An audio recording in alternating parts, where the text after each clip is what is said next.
ಗುರುರ್ಬ್ರಹ್ಮ ಗುರುರ್ವಿಷ್ಣು ಗುರುರ್ದೇವೋ ಮಹೇಶ್ವರಃ ಗುರುಸ್ಸಾಕ್ಷಾತ್ ಪರಂ ಬ್ರಹ್ಮ ತಸ್ಮೈ ಶ್ರೀ ಗುರವೇ ನಮಃ. ಶ್ರುತಿಸ್ಮೃತಿಪುರಾಣಾನಾಂ ಆಲಯಂ ಕರುಣಾಲಯಂ ನಮಾಮಿ ಭಗವತ್ಪಾದಶಂಕರಂ ಲೋಕಶಂಕರಂ ಶಂಕರಂ ಶಂಕರಾಚಾರ್ಯಂ ಕೇಶವಂ ಬಾದರಾಯಣಂ ಸೂತ್ರಭಾಷ್ಯಕೃತೌ ವಂದೇ ಭಗವಂತೌ ಪುನಃ ಪುನಃ. ನಮಾಮಿ ಗೌಡಪಾದಂಚ ಶಂಕರಂ ಶ್ರೀಸುರೇಶ್ವರಂ ಸ್ವಾಮಿನಂ ಸಚ್ಚಿದಾನಂದಮಿಂದ್ರಂ ತಂ ಜ್ಞಾನರೂಪಿಣೇ. ಓಂ ಓಂ ಓಂ.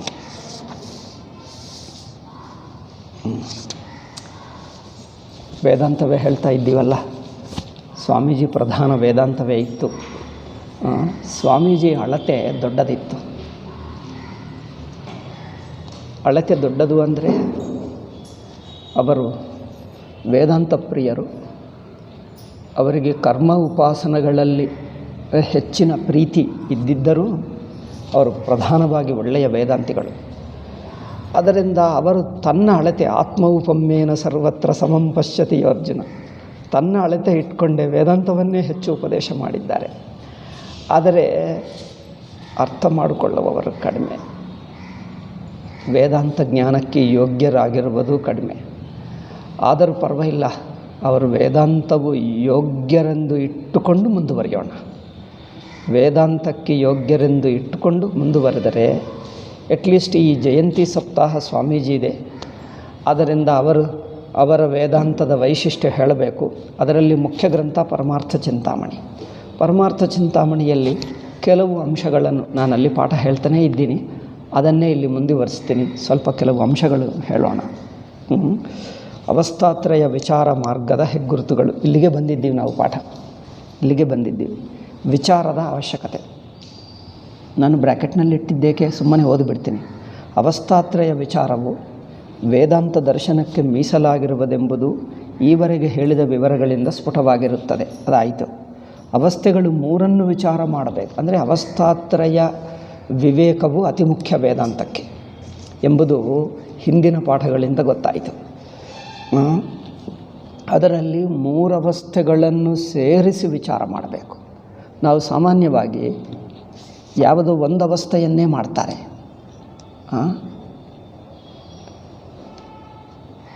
ಇದೇನಿದೆ ಗಟ್ಟಿಯಾಗಿ ಕುಳಿತಿದೆ. ಐ ಥಿಂಕ್ ಇದು ಬಿಡಬೇಕು. ಹೀಗೆ ಬಂತು, ಇಲ್ಲಿಟ್ಟಿದ್ದಾರೆ ಸ್ಟ್ಯಾಂಡ್. ಓಕೆ, ಈಗ ಬೇಡ.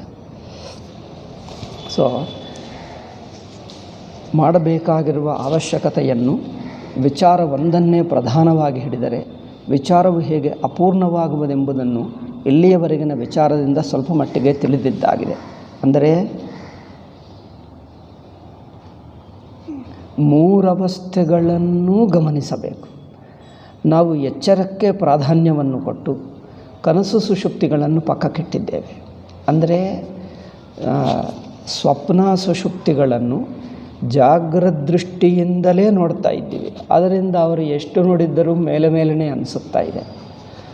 ಮೊದಲು ಮೂರವಸ್ಥೆಗಳನ್ನು ನೋಡುವುದು ಒಂದು. ಎರಡನೆಯದು, ಮೂರವಸ್ಥೆಗಳನ್ನು ಅನುಭವ ದೃಷ್ಟ್ಯಾ ನೋಡಬೇಕೇ ಹೊರತು ಮೂರವಸ್ಥೆಗಳನ್ನು ಸ್ವತಂತ್ರವಾಗಿ ನೋಡಬೇಕೇ ಹೊರತು ಎಚ್ಚರ ಪ್ರಧಾನವಾಗಿಟ್ಟುಕೊಂಡು ಎಚ್ಚರದಿಂದ ಸ್ವಪ್ನ ನೋಡುವುದಲ್ಲ. ಅದೇ ನಾವು ಮಾಡುತ್ತಿರುವ ತಪ್ಪು. ಜೀವನ ಸಂಸಾರ ಬುದ್ಧಿಯಲ್ಲಿರುವ ದೊಡ್ಡ ತಪ್ಪೇನೆಂದರೆ ಪರಮಾತ್ಮ ತತ್ವ ಅರ್ಥವಾಗುವುದಕ್ಕೆ ಅಡ್ಡಿ ಏನೆಂದರೆ ನಮ್ಮ ಪಾಕ್ಷಿಕ ದೃಷ್ಟಿ, ಆಂಶಿಕ ದೃಷ್ಟಿ, ಪಾರ್ಷಲ್ ದೃಷ್ಟಿ. ಆ ಪಾಕ್ಷಿಕ ದೃಷ್ಟಿ ಏನು, ಜಾಗ್ರತನ್ನೇ ಪ್ರಧಾನವಾಗಿಟ್ಕೊಂಡು ಜಾಗ್ರದ ಅವಸ್ಥೆಯಿಂದ ಸ್ವಪ್ನವನ್ನು ನೋಡ್ತಾ ಇದ್ದೀವಿ, ಜಾಗ್ರದ ಅವಸ್ಥೆಯಿಂದ ಸುಷುಪ್ತಿಯನ್ನು ನೋಡ್ತಾ ಇದ್ದೀವಿ. ಸ್ವಪ್ನ ಸುಷುಪ್ತಿಗಳಿಗೆ ಅಥವಾ ಒಂದು ಅವಸ್ಥೆಗೆ ಇನ್ನೊಂದು ಅವಸ್ಥೆಗೆ ಯಾವ ಸಂಬಂಧ ಇಲ್ಲ. ಇದು ವ್ಯಾಖ್ಯಾನಕಾರರು ಮಾಡಿದ್ದು ಇದೇ ತಪ್ಪು. ಜಾಗ್ರದ ಅವಸ್ಥೆಗೆ, ಸ್ವಪ್ನಾವಸ್ಥೆಗೆ, ಸುಷುಪ್ತಿ ಅವಸ್ಥೆಗೆ ಪರಸ್ಪರ ಸಂಬಂಧಗಳೇನಿಲ್ಲ. ಮೂರು ಸ್ವತಂತ್ರವಾಗಿವೆ. ಜನರೇನು ಹೇಳ್ತಾರೆ, ಅದೆಲ್ಲ ನಿನ್ನೆ ಮೊನ್ನೆ ಹಿಂದಿನ ಪಾಠಗಳಲ್ಲಿ ಆಯಿತು. ಜಾಗ್ರತ್ನಲ್ಲಿ ನಾವು ಅನುಭವಿಸುತ್ತಾ ಇರುವಾಗ ಏನಾದರೂ ಆಸೆಗಳಿದ್ದರೆ ಜನರು ಹೀಗೆ ಹೇಳ್ತಾರೆ, ತಪ್ಪು ತಿಳ್ಕೊಳ್ತಾರೆ. ಆಸೆಗಳಿದ್ದರೆ ಅಪೂರ್ಣವಾದ ಆಸೆ, ಪೂರೈಸಿದ ಆಸೆ ಇದ್ದರೆ ಅವುಗಳನ್ನೇ ಕನಸಿನಲ್ಲಿ ನೋಡ್ಕೊಳ್ತೀವಿ ಎಂದು ಹೇಳ್ತಾರೆ. ಇದು ಅವಿವೇಕವೇ. ಕನಸು ತಾನು ಸ್ವತಂತ್ರ ಅವಸ್ಥೆ. ಎಚ್ಚರ ಎಷ್ಟು ಸ್ವತಂತ್ರ ಅವಸ್ಥವೋ ಕನಸು ಅಷ್ಟೇ ಸ್ವತಂತ್ರ ಅವಸ್ಥೆ.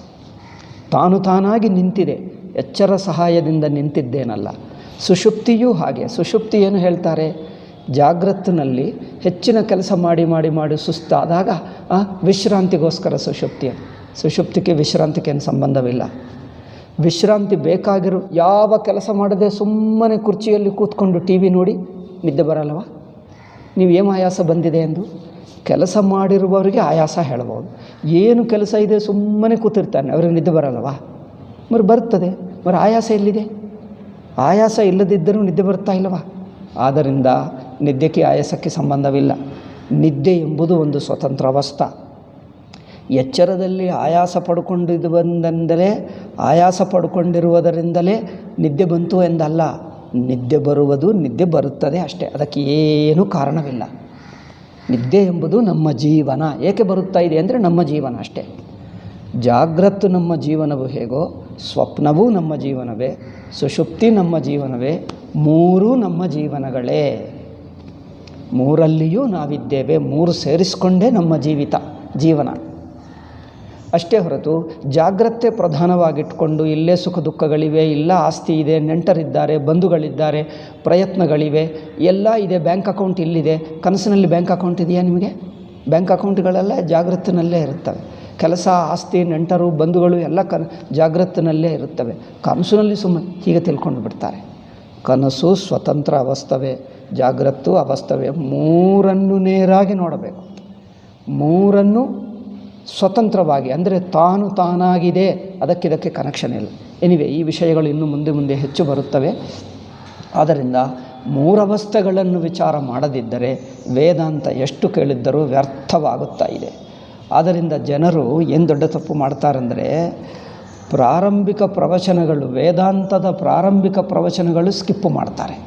ಉಪೋದ್ಘಾತ ಪ್ರವಚನಗಳು, ಇಂಟ್ರೊಡಕ್ಟರಿ ಪ್ರವಚನಗಳನ್ನು, ಅವಸ್ಥಾ ದೃಷ್ಟಿ ಹೇಗಿಟ್ಕೊಳ್ಳಬೇಕು ಎಂಬುದು, ಶಮದಮಾದಿ ಗುಣಗಳು, ಇದು ಬಿಟ್ಟು ನಂತರ ಬರುತ್ತಾರೆ. ಕೆಲವರು ಬಂದು ಕೇಳಿಬಿಡ್ತಾರೆ, ವೇದಾಂತ ನಿಮ್ಗೆ ಅರ್ಥವಾಗ್ತಾ ಇದೆ. ಮೂರ್ಖ, ನಿಮ್ಮ 3 ಜನ್ಮ ಎತ್ತಿದ್ದರೆ ನಿಮ್ಗೆ ಅರ್ಥವಾಗಲ್ಲ. ಅದಕ್ಕೋಸ್ಕರನೇ ನೀಡು, Vedanta is becoming most damaging thing to people. Vedanta ಎಷ್ಟು ಹಾನಿ ಮಾಡ್ತಾ ಇದೆಯೋ, ನಾಶ ಮಾಡ್ತಾ ಇದೆಯೋ, ಪ್ರಪಂಚದಲ್ಲಿ ಯಾವುದೂ ಮಾಡ್ತಾ ಇಲ್ಲ. ಏಕೆಂದರೆ ಯಾರಿಗೆ ಏನು ಗೊತ್ತಿಲ್ಲದವರು ವೇದಾಂತವೇ ಕೇಳ್ತೀವಿ ಅಂತ ಹೇಳ್ತಾರೆ.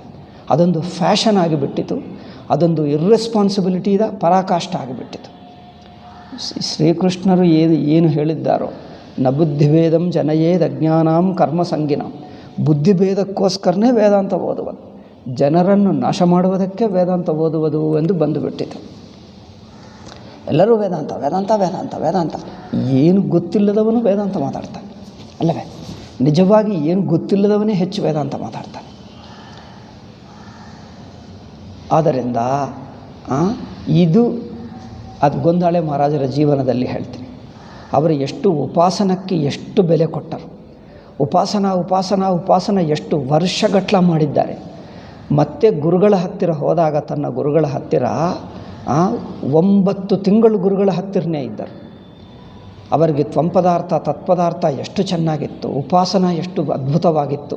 ಪೂರ್ಣ ವೈರಾಗ್ಯ, ಪೂರ್ಣ ಉಪಾಸನ ಭಾವ, ವಿಶ್ವರೂಪ ಉಪಾಸನ, ವಿಶ್ವರೂಪವೆಲ್ಲ ಪರಮಾತ್ಮ ಎಂದು ಸಗುಣ ಬ್ರಹ್ಮದ ನಿಷ್ಠ ಇತ್ತು. ಅಂಥವರಿಗೆ ಒಂದು ಮಾತಿನಲ್ಲಿ ಅವರಿಗೆ ಬ್ರಹ್ಮಜ್ಞಾನವಾಯಿತು ಗುರುಗಳ ಉಪದೇಶದಿಂದ. ತುಕಾಮಾಯಿ ಎಂದು ಹೇಳ್ತಾರೆ, ಅದೆಲ್ಲ ಸಂಧ್ಯೆಗೂ ಹೇಳ್ತೀನಿ. ಅಂದರೆ ಉಪಾಸನ ನಿಷ್ಠ ಎಷ್ಟು ಪಡ್ಕೊಂಡರೂ ಜ್ಞಾನ ತಕ್ಷಣವೇ ಆಯಿತು. ಈ ಕಾಲದಲ್ಲಿ ಉಪಾಸನಕ್ಕೆ ಒಂದು ಚೂರೂ ಇಲ್ಲ, ಅವರ ಲೈಫ್ನಲ್ಲಿ ಎಂದಿಗೂ ಮಾಡಲಿಲ್ಲ. ಈಗ ವೇದಾಂತ ಬಂದು ಆ ಒಂದು ಚೂರು ಏನಿದೆಯೋ ಅದನ್ನು ಸರ್ವನಾಶನ ಮಾಡಿಬಿಡ್ತದೆ. ಈಗ ಇನ್ನೂ ಕೆಲವರು ಬಂದು ಬಿಡ್ತಾರೋ ವೇದಾಂತಿಗಳು. ಛಾಂದೋಗ್ಯೋಪನಿಷತ್ತು, ಬೃಹದಾರಣ್ಯಕೋಪನಿಷತ್ತು, ತೈತ್ತರೀಯೋಪನಿಷತ್ತು, ಎಲ್ಲೆಲ್ಲಿ ಉಪಾಸನ ಭಾಗಗಳಿವೆಯೋ ಅವುಗಳನ್ನು ಬಿಟ್ಟು ವೇದಾಂತ ಭಾಗಗಳು ಮಾತ್ರ ಹೇಳ್ತಾರೆ. ಡೈರೆಕ್ಟ್ಲಿ 6th ಅಧ್ಯಾಯ ಛಾಂದೋಗ್ಯದಲ್ಲಿ ಮೊದಲ 5 ಅಧ್ಯಾಯಗಳು ಬಿಟ್ಟೇ ಬಿಡ್ತಾರೆ. ಉಪಾಸನೆ ಬೇಡ ಅಂದರೆ ಉಪಾಸನೇ ಇಲ್ಲದವರಿಗೆ ವೇದಾಂತವನ್ನು ಕೇಳುವಕ್ಕೆ ಯೋಗ್ಯವಾದ ಮನಸ್ಸೇ ಇಲ್ಲ. ಅಂಥವರು ವೇದಾಂತ ಕೇಳ್ತಾರಂತೆ. ಏಕಪ್ಪ ನಾಶ ಮಾಡಿಕೊಳ್ಳೋದಕ್ಕೆ ಆ ಜೀವನ ಮರದೇ ನಾಶಕ್ಕೋಸ್ಕರನೇ ವೇದಾಂತ ಕೇಳ್ತಾ ಇದ್ದಾರೆ ಅಲ್ಲವೇ? ಆದ್ದರಿಂದ ಉಪಾಸನ ಚೆನ್ನಾಗಿ ಇರುವವರು, ಒಳ್ಳೆಯ ಅಂತಃಕರಣ ಶುದ್ಧಿ ಅಂತರ್ಮುಖತ ಇರುವವರೇ ವೇದಾಂತಕ್ಕೆ ಯೋಗ್ಯರು. ಸ್ವಾಮೀಜಿ ಪರಮಾರ್ಥ ಚಿಂತಾಮಣಿಗೂ ಇದೇ ಪುಸ್ತಕ ಹೇಳ್ತಾ ಇದ್ದೆ. ಪರಮಾರ್ಥ ಚಿಂತಾಮಣಿಯ 2ನೇ ಪುಸ್ತಕ ಬರೆಯಬೇಕನ್ಕೊಂಡರು. ನನಗನ್ನಿಸುತ್ತದೆ 2ನೇ ಪುಸ್ತಕವೇ ಮೋರ್ ಇಂಪಾರ್ಟೆಂಟ್ ದ್ಯಾನ್ ಫಸ್ಟ್ ಪುಸ್ತಕ. ಈ 2ನೇ ಪುಸ್ತಕವೇ ಹೆಚ್ಚಿನ ಮುಖ್ಯ, ಅದೇ ಮುಖ್ಯವಾಗಿತ್ತು. ಅದಾಗಲಿಲ್ಲ. ಪ್ರಥಮ ಪುಸ್ತಕ ಆಯಿತು, 2ನೇದಾಗಲಿಲ್ಲ. 2ನೇದೇ ಬೇಕು, ಅದೇ ಮುಖ್ಯ. ಏಕೆಂದರೆ ಅದರ ವಿಷಯಗಳು ಒಂದು ಕಡೆ ಸೇರಿಸಿಬಿಟ್ಟರು. ಬಟ್ ಆ ವಿಷಯಗಳಿಲ್ಲ, ಯಾರಿಗೂ ಗೊತ್ತಿಲ್ಲ. ಪರಮಾರ್ಥ ಚಿಂತಾಮಣಿ ಓದಿದವರಿಗೆ ಆ 2ನೇ ಪುಸ್ತಕದಲ್ಲಿ ಸ್ವಾಮೀಜಿ ಯಾವ ವಿಷಯಗಳನ್ನು ಸೇರಿಸಿದ್ದರು ಅದರ ಮೇಲೆ ಪ್ರಶ್ನೆ ಕೇಳಿ, ಯಾರಿಗೂ ಗೊತ್ತಿಲ್ಲ. ಒಂದು ಹೇಳ್ತಾರೆ ನೋಡಿ, ಒಂದೇ ಉದಾಹರಣೆ. ಸ್ವಾಮೀಜಿ ಫಸ್ಟ್ ಟಾಪಿಕ್ ಏನು ಇಟ್ಕೊಂಡರೆ ಅಂದರೆ ನೋಡಿ, ವೇದಾಂತದ ಕೆಲವು ವಾದಗಳು ಅಂದರೆ ಸಿದ್ಧಾಂತಗಳು ಎಂದರ್ಥ. ವಾದ ಅಂದರೆ ವಾದ ವಿತಂಡವಾದ ಹಾಗಲ್ಲ. ವಾದ ಅಂದರೆ ಆರ್ಗ್ಯುಮೆಂಟ್ ಅಲ್ಲ, ವಾದ ಅಂದರೆ ಸಿದ್ಧಾಂತ, ಡಾಕ್ಟ್ರಿನ್ಸ್ ಎಂದರ್ಥ. ಶ್ರುತಿ ಪ್ರಾಮಾಣ್ಯವಾದ ಗೊತ್ತಿಲ್ಲ. ಮಾಯಾವಾದ, ಕರ್ಮವಾದ, ಉಪಾಸನಾವಾದ, 4 ಅತಿ ಮುಖ್ಯವು. ಇವು 4 ಗೊತ್ತಿಲ್ಲ, ವೇದಾಂತ ಮಾತ್ರ ಮಾತಾಡ್ತಾರೆ. ಶ್ರುತಿ ಪ್ರಾಮಾಣ್ಯವಾದ, ಮಾಯಾವಾದ, ಕರ್ಮವಾದ, ಉಪಾಸನವಾದ ಅಂದರೆ ಹೋಲ್ ಉಪಾಸನ ಬಂದುಬಿಟ್ಟಿತ್ತು. ಉಪಾಸನ ಹೇಗೆ ಮಾಡುವುದು, ಏಕೆ ಮಾಡುವುದು, ಅದರ ಪ್ರಯೋಜನವೇನು, ಅದು ಮಾಡಿಕೊಂಡೇ ವೇದಾಂತಕ್ಕೆ ಬರಬೇಕೆನ್ನುವುದು ಅದರಲ್ಲಿ ಎಲ್ಲ ಬಂದುಬಿಡ್ತದೆ. ಉಪಾಸನವಾದನೇ ಮುಖ್ಯ. ಮಾಯಾವಾದ, ಕರ್ಮದಲ್ಲಿ ಬೇಸಿಕ್ ಕರ್ಮ ಪ್ರಿನ್ಸಿಪಲ್ ಎಲ್ಲ ಬಂದುಬಿಡ್ತದೆ. ಕರ್ಮಫಲ, ಕಾರ್ಯಕಾರಣ ಭಾವ, ವ್ಯಾವಹಾರಿಕ ಸತ್ತ ಎಲ್ಲ ಬಂದುಬಿಡ್ತದೆ. ದೆನ್ ಮಾಯಾವಾದ ಅದು ಬಂದುಬಿಡ್ತದೆ. ದೆನ್ ಶ್ರುತಿ ಪ್ರಾಮಾಣ್ಯವಾದ ಹೇಳಬೇಕು. ಮಾಯಾವಾದ ಅಂದರೆ ಏನು? ಮಾಯಾವಾದ ವ್ಯಾವಹಾರಿಕ ದೃಷ್ಟ್ಯ ಹೇಳಬೇಕು, ಪಾರಮಾರ್ಥಿಕ ದೃಷ್ಟ್ಯನೇ ಹೆಚ್ಚು. ವ್ಯಾವಹಾರಿಕ ದೃಷ್ಟ್ಯ ಮಾಯಾವಾದಕ್ಕೆ ಹೆಚ್ಚೇನು ಬೆಲೆ ಇಲ್ಲ. ಅನಿತ್ಯತ ಅಷ್ಟೇ. ಪ್ರಪಂಚವು ಬದಲಾಯಿಸುತ್ತದೆ, ಅನಿತ್ಯತ, ಏನೂ ಗೊತ್ತಾಗಲ್ಲ, ಪ್ರಪಂಚ ಕುರಿತು ಸ್ಪಷ್ಟವಾಗಿ ಏನು ಹೇಳೋಕ್ಕಾಗಲ್ಲ ಎಂದು ಅಷ್ಟೇ. ವ್ಯಾವಹಾರಿಕ ದೃಷ್ಟ್ಯ ಪ್ರಪಂಚವು ವ್ಯವಹಾರ ನಡೆಯುತ್ತಾ ಇದೆ ಹೊರತು ಏನು ಅರ್ಥವಾಗಲ್ಲ, ಒಂದು ದೊಡ್ಡ ಕ್ವಶ್ಚನ್ ಮಾರ್ಕ್ ಇರುತ್ತದೆ ಅಷ್ಟೇ. ಇದು ಅದರ ಬಗ್ಗೆ ನನಗೂ ಸಂದೇಹವಿದೆ. ನಾನು ಚರ್ಚೆ ಮಾಡಬೇಕೆಂದಿದೆ, ಬಟ್ ಯಾರು ಚರ್ಚೆ ಮಾಡುವುದಕ್ಕೆ, ಈ ಚರ್ಚೆ ಅಂದರೆ ಎಲ್ಲರೂ ಓಡಿ ಹೋಗ್ತಾರೆ. ಐ ಥಿಂಕ್ ನನ್ನನ್ನು ನೋಡಿ ಓಡಿ ಹೋಗ್ತಾರೆ. ವಿವೇಕಾನಂದ ಹೇಳಿದ್ದಾರೆ, ಮಾಯಾ ಅಂದರೆ contradiction in the world is called maya ಎಂದು ಹೇಳಿದ್ದಾರೆ. ವ್ಯಾವಹಾರಿಕ ದೃಷ್ಟ್ಯ ಕಾಂಟ್ರಡಿಕ್ಷನ್ ಇನ್ ದ ವರ್ಲ್ಡ್ ಎಂದು ಹೇಳ್ತಾರೆ. ಅದು ವಿಚಿತ್ರ ಅರ್ಥ, ಎಲ್ಲಿಯೂ ಇಲ್ಲ, ಯಾರೂ ಹೇಳಲಿಲ್ಲ. ನಮ್ಮ ಅನಂತರಕಾಲೀನ ವ್ಯಾಖ್ಯಾನಕಾರರು ಅನಿರ್ವಚನೀಯವನ್ನು ಮಾಯಾ ಹೇಳಿದ್ದಾರೆ. ಅನಿರ್ವಚನೀಯ ಅಂದರೆ ಯಾವ ವಸ್ತುವನ್ನು ಡಿಫೈನ್ ಮಾಡೋಕ್ಕಾಗಲ್ಲ, ಅದು ಬೇರೆ ಅರ್ಥ.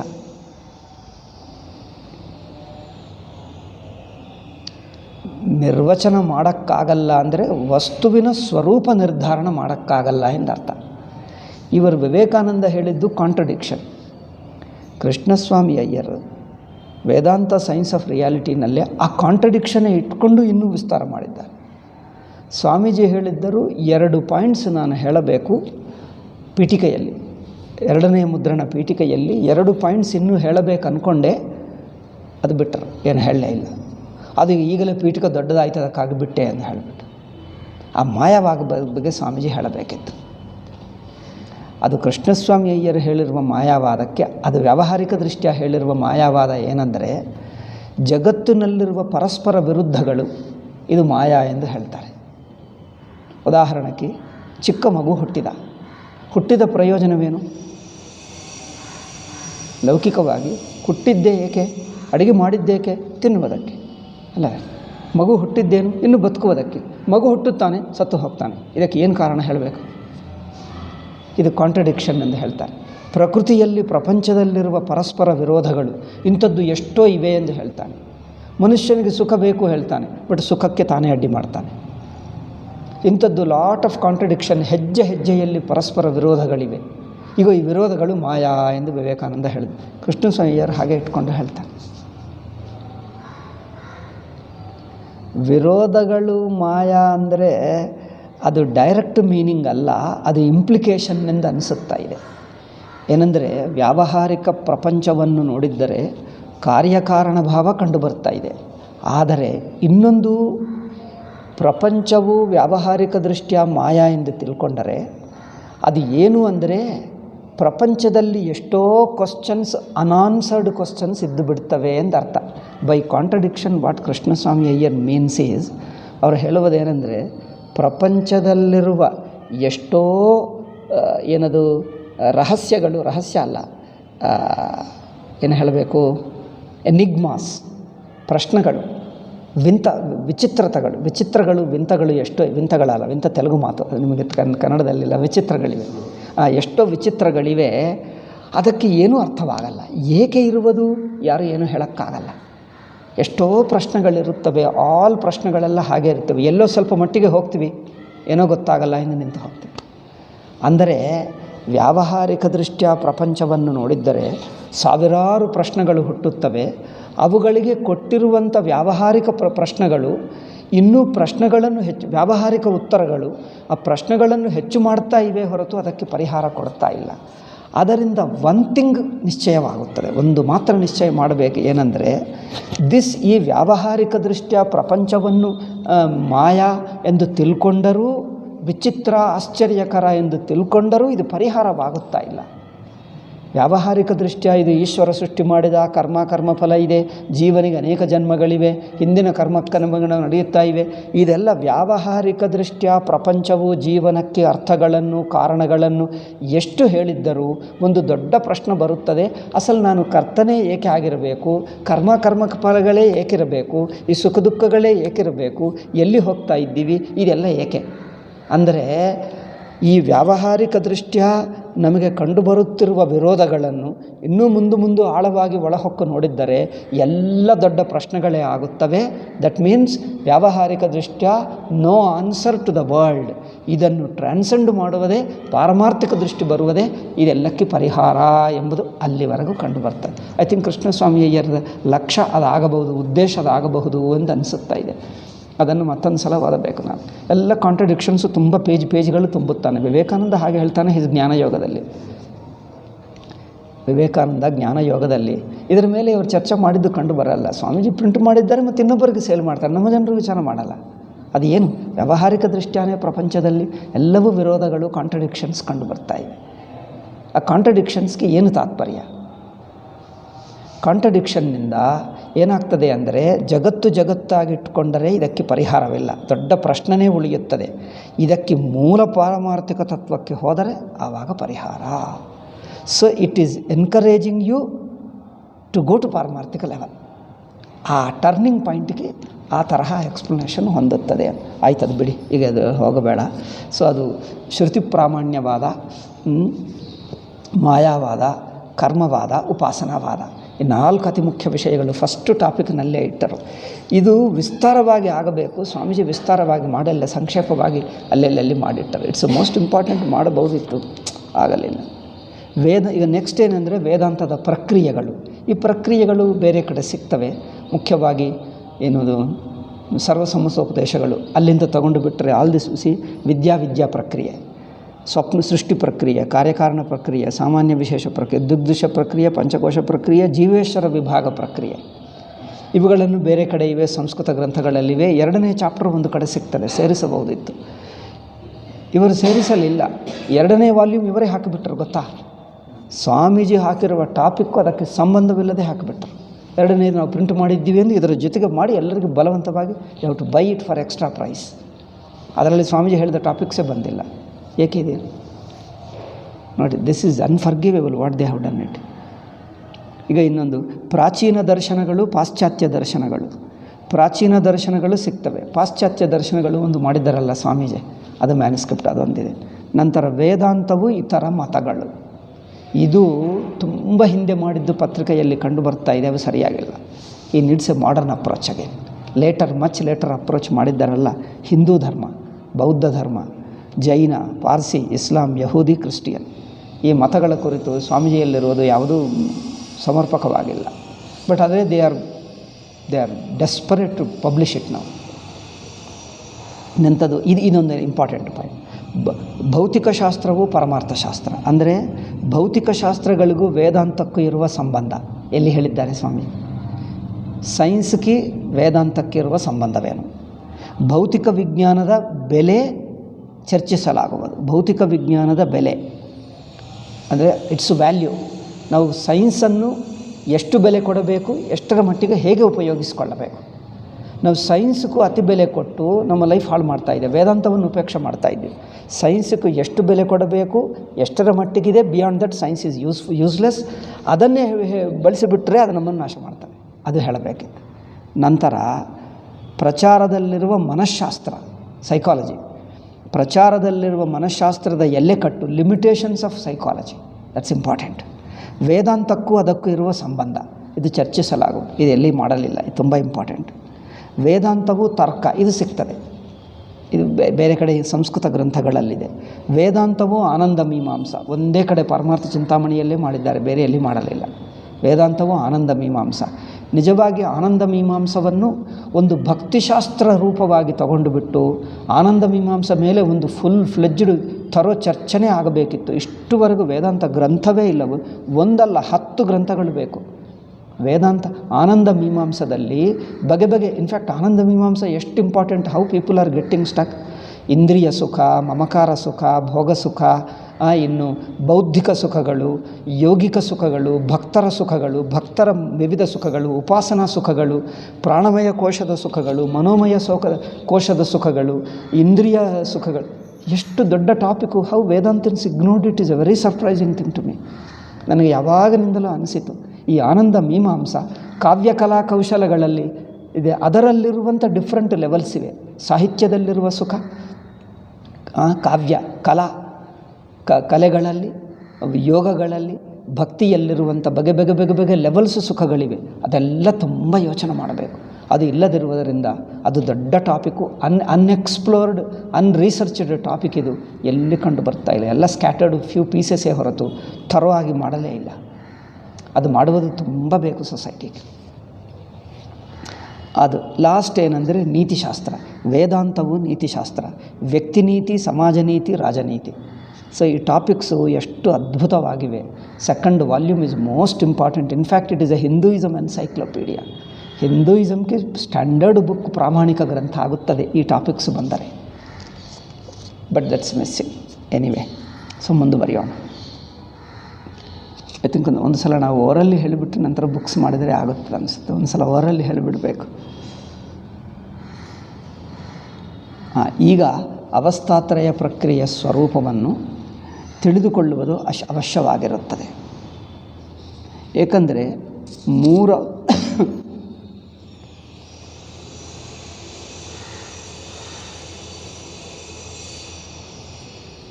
ಭಕ್ತಿ ಅಂದರೆ ಒಂದೇ ಅಲ್ಲ, ಮನಸ್ಸಿನ ವಿವಿಧ ಹಂತಗಳಿವೆ. ಯಾವ ಹಂತದಲ್ಲಿ ಆ ಪ್ರೇಮ ಭಕ್ತಿ ರೂಪ ಬದಲಾಯಿಸ್ತದೆ, ಒಂದೇ ಬಗೆ ಇರಲ್ಲ ಅಲ್ಲವೇ. ವಿವಿಧ ಹಂತಗಳಲ್ಲಿ ಇರುವಂಥ ಪ್ರೇಮ ಭಕ್ತಿ, ಅದೇ ಪ್ರೇಮ ಭಕ್ತಿ ಒಂದೇ. ವಿವಿಧ ಹಂತಗಳಲ್ಲಿರುವ ಪ್ರೇಮ, ಆ ಪ್ರೇಮದಲ್ಲಿರುವ ಸುಖ, ಅದು ಮನುಷ್ಯ ಹೇಗೆ ಸಿಕ್ಕಿಸ್ತದೆ, ಹೇಗೆ ಬಿಡಿಸುತ್ತದೆ, ಇದಾಗಬೇಕು. ಇಷ್ಟು ವಿಸ್ತಾರ ಮಾಡಲಿಲ್ಲ.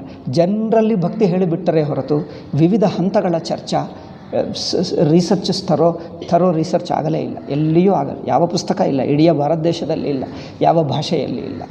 ಇದಾಗಬೇಕು, ತುಂಬ ಮುಖ್ಯ. ಯೋಗಶಾಸ್ತ್ರವೂ ಅಷ್ಟೇ. ಸಂಗೀತ ಸಾಹಿತ್ಯಾದಿಗಳು people didn't take interest at all.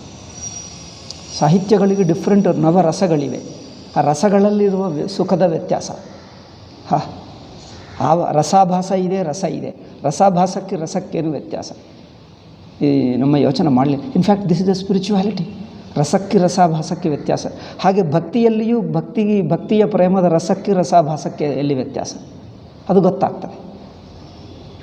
ಸ್ವಲ್ಪ ಮಟ್ಟಿಗೆ ಚೈತನ್ಯ ಮಹಾಪ್ರಭು ಸಂಪ್ರದಾಯದಲ್ಲಿರುವಂಥ, ಅವರ ಹೆಸರೇನು ಜೀವ ಗೋಸ್ವಾಮಿ, ಅವರು ಉಜ್ವಲ ನೀಲಮಣಿ, ಭಕ್ತಿರಸಾಮೃತ ಸಿಂಧು, ಈ 2 ಗ್ರಂಥಗಳಿವೆ. ನನಗೆ 2 ಇವೆ, ಅದೆಲ್ಲ ದೊಡ್ಡಬಳ್ಳಾಪುರ ಬಿಟ್ಟು ಬಂದೆ. ಉಜ್ವಲ ನೀಲಮಣಿ ಒಂದು, ಭಕ್ತಿರಸಾಮೃತ ಸಿಂಧು ಒಂದು. ಈ 2 ಪುಸ್ತಕಗಳು ಸ್ವಲ್ಪ ಮಟ್ಟಿಗೆ ಇವೆ. ಮಧುಸೂದನ ಸರಸ್ವತಿ ಸ್ವಲ್ಪ ಮಟ್ಟಿಗೆ ಒಂದು ತನ್ನ ಏನದು ಭಕ್ತಿ ರಸಾಯನ ಎಂದು ಗ್ರಂಥದಲ್ಲಿ ಒಂಚೂರು ಹೇಳಿದ, ಬಟ್ ಸ್ಟಿಲ್ ಅಷ್ಟೇ ಇಲ್ಲ. ಫ್ಯೂ ಶ್ಲೋಕ, 60 ಶ್ಲೋಕಾಸ್ ಅಷ್ಟೇ, 60 ಶ್ಲೋಕ. ಇನ್ನು ಈ ನಾನು ಹೇಳಿದ್ದಷ್ಟು ಆಗಲಿಲ್ಲ, ಇದಾಗಬೇಕು. ಆಯಿತು ಬಿಡಿ. ಈಗ ಅವಸ್ಥಾತ್ರಯ ಪ್ರಕ್ರಿಯೆಯ ಸ್ವರೂಪವನ್ನು ಇನ್ನಷ್ಟು ಹಿಗ್ಗಿಸಿ ಅವಸ್ಥಾತ್ರಯ ಮಾರ್ಗದ ಹೆಗ್ಗುರುತುಗಳು ಅಂದರೆ ಗೊತ್ತಾ, ನೀವು ಇಲ್ಲಿಂದ ದಾರಿಯಲ್ಲಿ ಹೋಗುತ್ತಾ ಇದ್ದರೆ, ಬೆಂಗಳೂರಿಗೆ ಹೋಗಬೇಕಂದ್ರೆ ಹೇಗೆ ದಾರಿ ಎಂದು ಹೇಳ್ತಾರೆ. ನೇರ ಹೋಗೋದು. ನೇರ ಅಂದರೆ ಎಲ್ಲಿ? ಇಲ್ಲಿಂದ ಹೋಗಬೇಕಾ ಈ ಗೋಡೆ ಹತ್ತಿ? ಹಾಗಲ್ಲ. ಅಂದ್ರೇನು? ಅದಕ್ಕೆ ಮುಖ್ಯ ಗುರುತುಗಳು. ನೀವು ಇಲ್ಲಿ ಹೋದರೆ ಚನ್ನರಾಯಪಟ್ಟಣ ಬರುತ್ತದೆ, ಅಲ್ಲಿಂದ ಇಲ್ಲಿ ನೇರ ಹೋಗು, ಈ ಸೈಡ್ ಹೋಗಬೇಡ. ಮತ್ತು ಯಾವುದೇ ಒಂದು ಮುಖ್ಯಗಳು ಗುರುತುಗಳು ದಾರಿಯಲ್ಲಿ ನಿಮಗೆ ಗೊತ್ತಾಗುವಂತೆ ದೊಡ್ಡ ಗುರುತುಗಳು ಅಂತ ಅರ್ಥ. ಹೆಗ್ಗುರುತುಗಳು ಅಂದರೆ ದೊಡ್ಡನೇ ಅಲ್ಲವೇ, ಒಂದು ದೊಡ್ಡ ಗುರುತುಗಳು ಅಂದರೆ ನೀವು ಮಿಸ್ ಆಗದೇ ಇರುವಂಥ, ಅದನ್ನು ತಪ್ಪಿಸ್ಕೊಳ್ಳಕ್ಕಾಗದೇ ಇರುವಂಥ ಸ್ಪಷ್ಟವಾದ ದೊಡ್ಡ ಗುರುತುಗಳು ಎಂದರ್ಥ. ಸೊ ಅವಸ್ಥಾತ್ರಯಕ್ಕೆ ಒಂದು ಪ್ರಧಾನ ಲಕ್ಷಣಗಳು, ಮುಖ್ಯ ಲಕ್ಷಣಗಳು ಎಂದು ಹೇಳಬಹುದು. ಸ್ವಾಮೀಜಿ ಹೆಗ್ಗುರುತುಗಳು ಎಂದು ಕನ್ನಡ ಪದಕ್ಕೆ ಏನರ್ಥವೋ ಸಂಸ್ಕೃತ ಪದ ತಾನೇ ಕೊಟ್ಟರೆ ಇಲ್ಲಿ ಮುಖ್ಯ ಲಕ್ಷಣಗಳು, salient points. I think that's easy. ನಾನು ಸೇಲಿಯಂಟ್ ಪಾಯಿಂಟ್ಸ್ ಎಂದೇ ಅನುವಾದ ಮಾಡಿಬಿಟ್ಟೆ. ಇಂಪಾರ್ಟೆಂಟ್ ಲ್ಯಾಂಡ್ ಮಾರ್ಕ್ಸ್ ಎಂದು ಯಾರೋ ಹೇಳಿಬಿಟ್ಟಾರೆ. ಇಂಪಾರ್ಟೆಂಟ್ ಲ್ಯಾಂಡ್ ಮಾರ್ಕ್ಸ್ ಎಂದು ಹೇಳುವುದಕ್ಕಿಂತ ಸೇಲಿಯಂಟ್ ಪಾಯಿಂಟ್ಸೇ ಬೆಟರ್. ಲ್ಯಾಂಡ್ ಮಾರ್ಕ್ಸ್ ಅಂದರೆ ಒಂದು ನಂತರ ಒಂದು ಬರುತ್ತದೆ ಎಂದಾಗುತ್ತದೆ. ಇದು ಒಂದು ನಂತರ ಒಂದಲ್ಲ, ಅವಸ್ಥಾತ್ರಯ ವಿವೇಕ ಶುರು ಮಾಡುವಾಗಲೇ ಬೇಕಾಗಿದ್ದು ಫೌಂಡೇಶನಲ್ ಪಾಯಿಂಟ್ಸ್ ಎಂದರ್ಥ. They are not on the way, ದಾರಿಯಲ್ಲಿ, ಹೌ ಟು ಸೇ ದಟ್, ದಾರಿಯಲ್ಲಿ ಬರುವಂಥದ್ದು ಹೇಳ್ತಾರೆ. ದಾರಿಯಲ್ಲಿ ಯು ಕಮ್ ಅಕ್ರಾಸ್ಗೇನು ಹೇಳ್ತಾರೆ, ದಾರಿಯಲ್ಲಿ ಹೋಗುತ್ತಾ ಬರುವಂಥದ್ದಾದರೆ ಲ್ಯಾಂಡ್ ಮಾರ್ಕ್ಸ್ ಹೇಳಬಹುದು. ಅದು ಲ್ಯಾಂಡ್ ಮಾರ್ಕ್ಸ್ ಹೇಳಬಹುದು. ಬಟ್ ಹೆಗ್ಗುರುತುಗಳಂದರೆ ಅದಲ್ಲ. ದಾರಿ ಮುಂದುವರಿಯುತ್ತಾ ಒಂದೊಂದು ಹೆಜ್ಜೆಗೆ ಕಂಡುಬರುವಂಥ ಆ ಹೆಗ್ಗುರುತು ಅಂತ ಅಲ್ಲ. ಹೆಗ್ಗುರುತುಗಳಂದರೆ ಪ್ರಾರಂಭ ಮಾಡುವಾಗಲೇ all put together foundational principles ಅಂದರೆ better. I think that is better ಅನಿಸುತ್ತದೆ. Foundational principles, foundational points. Swamiji salient points ಎಂದು ಹೇಳಿದ್ದಾರೆ. ಫೌಂಡೇಶನಲ್,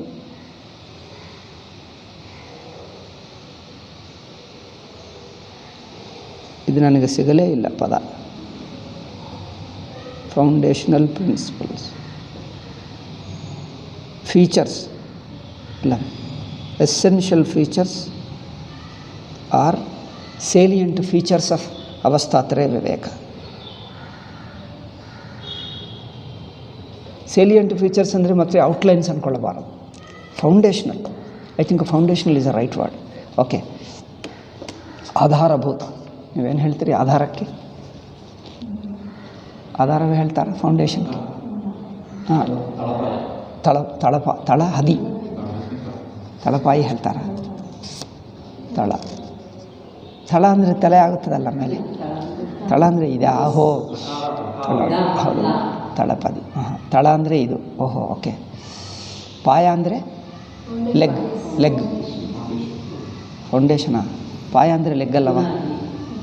ಪುನಾದಿ ತೆಲುಗಿನಲ್ಲಿ ಹೇಳ್ತೀವಿ. ಅದು ಪುನಾದಿ ಉರ್ದು ಬುನಿಯಾದ್ನಿಂದ ಪುನಾದಿ ಆಗಿದೆ. ಪುನಾದಿ ಹೇಳ್ತಾರಾ ಕನ್ನಡದಲ್ಲಿ?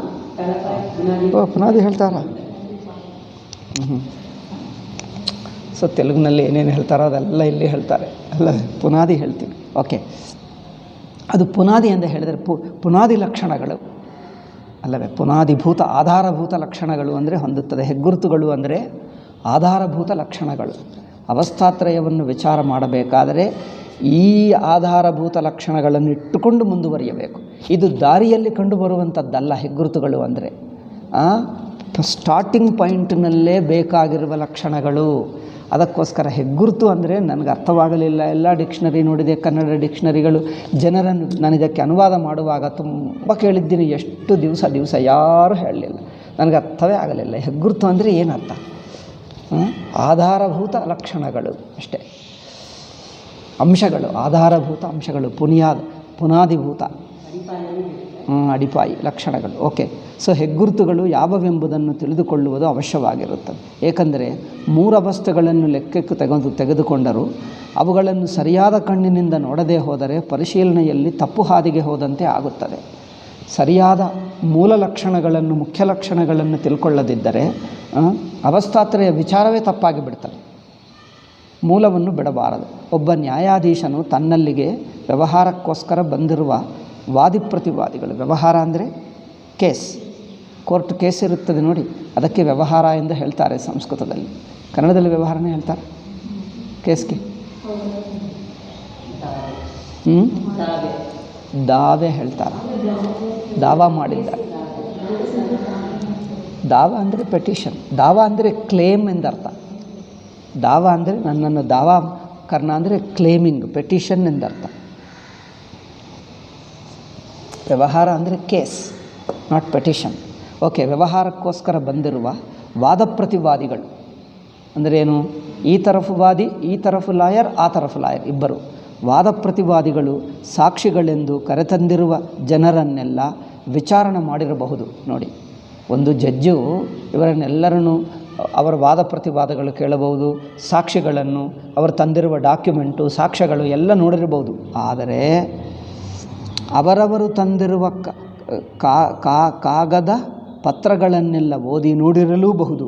ಆದರೆ ಆಯಾ ಸಾಕ್ಷಿಗಳ ಮತ್ತು ಪತ್ರಗಳ ಯೋಗ್ಯತೆಯಲ್ಲಿರುವ ಹೆಚ್ಚು ಕಡಿಮೆ ಕನ್ನಡದಲ್ಲಿ ಹೇಳ್ತಾರೆ, ನನಗಂತ ಅರ್ಥವೇ ಆಗಲ್ಲ. ಇದು ಅಚ್ಚಗನ್ನಡ ಮಾಡಿಬಿಟ್ರು. ರಿಲೇಟಿವ್ ಮೆರಿಟ್ ಎಂದರ್ಥ. ಯೋಗ್ಯತೆ ಅಂದರೆ ಮೆರಿಟ್, ಅಂದರೆ ವ್ಯಾಲ್ಯೂ. ಆ ಸಾಕ್ಷ್ಯಕ್ಕೆ ಎಷ್ಟು ವ್ಯಾಲ್ಯೂ ಕೊಡಬೇಕು, ಆ ಡಾಕ್ಯುಮೆಂಟ್ಗಳು, ಅದಕ್ಕೆ ಡಾಕ್ಯುಮೆಂಟ್ ಹೇಳ್ತಾರೆ, ಅದಕ್ಕೆ ಆ ಪೇಪರ್ಗಳು, ಕಾಗದ ಪತ್ರಕ್ಕೆ ಎಷ್ಟು ಬೆಲೆ ಕೊಡಬೇಕು, ಆ ವ್ಯಾಲ್ಯೂ. ಹೆಚ್ಚು ಕಡಿಮೆ ಅಂದರೆ ಏನು? ರಿಲೇಟಿವ್ ಅಂದರೆ ಸಂಬಂಧ ಅಲ್ಲ, ರಿಲೇಟಿವ್, ಸಾಪೇಕ್ಷಿಕ ಸಂಬಂಧ ಅಲ್ಲ, ಸಾಪೇಕ್ಷಿಕ. ಅದಕ್ಕೆ ಅದೇ ಹೇಳಿದ್ದೀನಿ. ಅಂದರೆ ಇದು ಈ ಕನ್ನಡ ಪದಗಳು ಸ್ವಾಮೀಜಿ ಬಳಸಿದ್ದು ಕನ್ನಡಿಗರಿಗೆ ಗೊತ್ತಾಗ್ತಾ ಇಲ್ಲ ಎಂದಾಯಿತು. ನನಗೆ ಎಷ್ಟು ಕಷ್ಟವಾಯಿತು, ನಿಮಗೂ ಹಾಗೆ ಆಗ್ತಾಯಿದೆ. ನೀವು ಹೆಚ್ಚು ಕಡಿಮೆ ಅಂದರೆ ಸಂಬಂಧ ಹೇಳ್ತಾ ಇದ್ದೀರಿ, ಸಾಪೇಕ್ಷಿಕ ಸಂಬಂಧ ಅಲ್ಲ. ಸೊ ಯೋಗ್ಯತೆಯಲ್ಲಿರುವ ಹೆಚ್ಚು ಕಡಿಮೆ ಅಂದರೆ ರಿಲೇಟಿವ್ ಮೆರಿಟ್.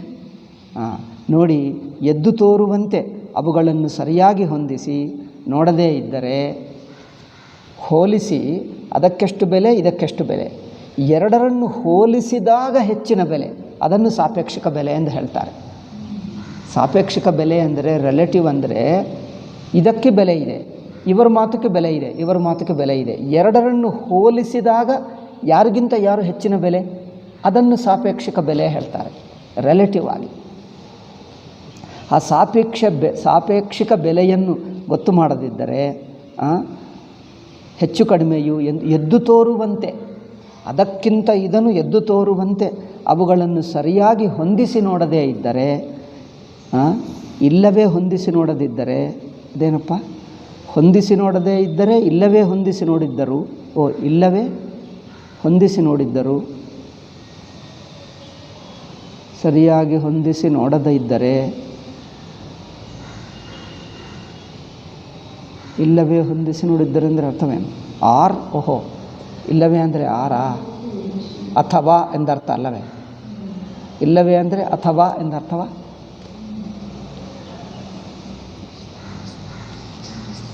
ಸ್ವಾಮೀಜಿ ಬರೆದಿರೋದು ಅಚ್ಚಗನ್ನಡ, ಕನ್ನಡಿಗರಿಗೆ ಅರ್ಥವಾಗ್ತಾಯಿಲ್ಲ. ಪರಮಾರ್ಥ ಚಿಂತಾಮಣಿ ಕಷ್ಟವಾಗ್ತಾಯಿದೆ ಅಲ್ಲ? ಎಲ್ಲರೂ ಸಂಸ್ಕೃತ ಪದಗಳು ಅಥವಾ ಬೆಂಗಳೂರು ಜನರೇನೋ ಇಂಗ್ಲೀಷ್ ಪದಗಳಿಗೆ ಅಭ್ಯಾಸ ಆಗಿಬಿಟ್ಟಾರೆ. ಇಂಗ್ಲೀಷ್ ಪದಗಳು ಹೆಚ್ಚಾಗಿಬಿಟ್ಟಿದೆ. ಅಲ್ಲವೇ, ಇಲ್ಲವೇ ಅಂದರೆ ಅಥವಾ, ಹೊಂದಿಸಿ ನೋಡಿದ್ದರು, ಆ ಆಧಾರಗಳಿಂದ ಸರಿಯಾದ ಗೊತ್ತುವಳಿ ಅಂದರೆ ತಿಳುವಳಿಕೆನ, ಗೊತ್ತುವಳಿಯನ್ನು, ಒಂದು ನಿಮಿಷ, ನಾನು ಹಿಂದೆ ಏನೋ ಮಾಡಿದ್ದಿದೆ, 25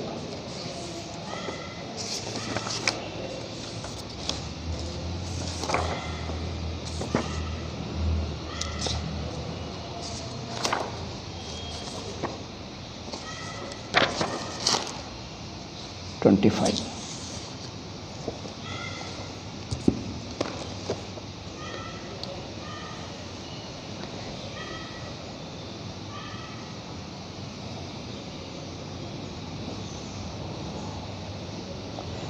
For instance, a judge might have cross-examined all the witnesses of both the sides, might have seen all the documents, yet if he fails to ascertain the relative merit of the evidences using reasoning based upon wider perspective, his investigation would fail to bring about the right judgment.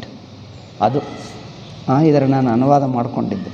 Okay, ಅದರ ವಿಚಾರಣೆಯು ತತ್ವ ನಿರ್ಧಾರಣೆಯ ದೃಷ್ಟಿಯಿಂದ ನಿಷ್ಪ್ರಯೋಜನವಾಗುವುದಲ್ಲವೇ, ಅಂದರೆ ಸರಿಯಾದ judgement ಬರಲ್ಲ. ಹಾಗೆಯೇ ಇದರಂತೆಯೇ ಜಿಜ್ಞಾಸುಗಳು 3 ಅವಸ್ಥೆಗಳನ್ನು ನೋಡಬೇಕಾದ ಕಣ್ಣಿನಿಂದ ನೋಡಿ ಪರೀಕ್ಷಬೇಕು.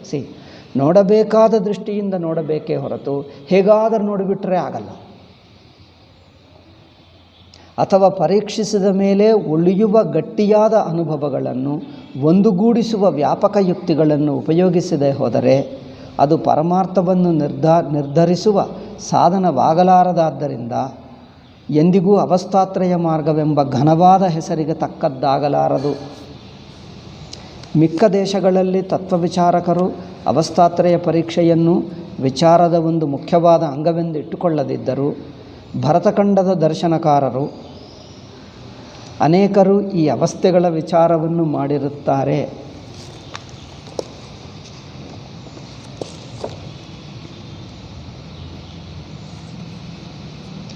ಆದರೂ ಅವರು ಈ ಮಾರ್ಗದ ಹೆಗ್ಗುರುತುಗಳನ್ನು ಲಕ್ಷ್ಯವಿಡದೆ, ವಿದೇಶೀಯರು 3 ಅವಸ್ಥೆಗಳನ್ನು ವಿಚಾರವೇ ಮಾಡಲಿಲ್ಲ, ಭಾರತೀಯರು ಮಾಡಿದ್ದರೂ ಅದಕ್ಕೆ ಹೆಗ್ಗುರುತುಗಳನ್ನು ಲಕ್ಷ್ಯವಿಟ್ಟಿಲ್ಲ, ಅಂದರೆ ಇಂಟ್ರೆಸ್ಟ್ ತಗೊಂಡಿಲ್ಲ. ಅದೇ ದೊಡ್ಡ ತಪ್ಪಾಯಿತು.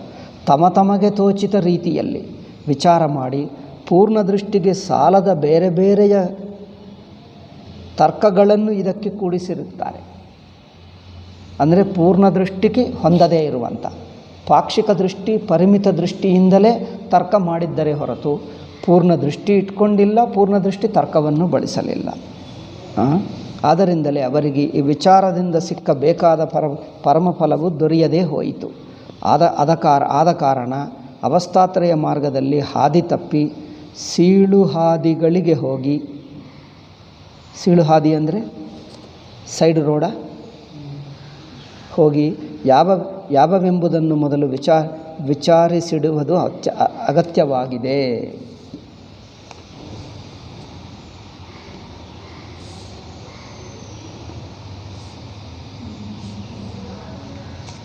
ಓಕೆ, ಆಯ್ತಲ್ಲ. ಈಗ ನೇರಾಗಿ ವಿಷಯಕ್ಕೆ ಬರೋಣ. ಹೆಗ್ಗುರುತುಗಳು ಯಾವುದು? ಮೊದಲನೇ ಹೆಗ್ಗುರುತು ಸ್ಟಾರ್ಟ್ ಮಾಡ್ತೀವಿ ನೋಡಿ. ಮೊದಲನೇ ಹೆಗ್ಗುರುತು ಏನಂದರೆ ಅವಸ್ಥೆಗಳ ವೈಶಾಲ್ಯ.